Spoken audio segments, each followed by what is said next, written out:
अफगानिस्तान में वॉर चला 2001 से लेकर 2021 तक, लगभग 20 सालों तक, to throw out Taliban regime after 9/11 attack, unsuccessful. Iraq में इन्वेजन 2003 में to overthrow Saddam Hussein from power. 2011 में लीबिया पे अटैक, नेटो ने लीड किया intervention with the support of US to throw out Gaddafi. Syria पे आज भी continuous attack चल रहा है। Action against Assad regime, direct strike against ISIS to overthrow ISIS from Syria.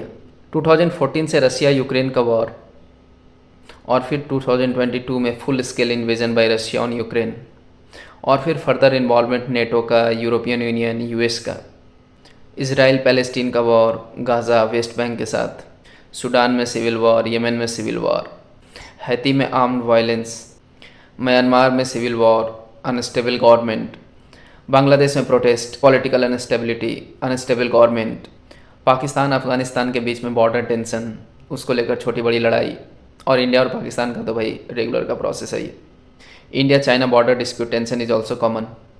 China और ताइवान के बीच में टेंशन, वॉर की situation, Sri Lanka under political and financial crisis, Nepal में protest, unstability, North Korea South Korea के बीच में टेंशन, उनके बीच में छोटे बड़े मिलिट्री एक्शंस।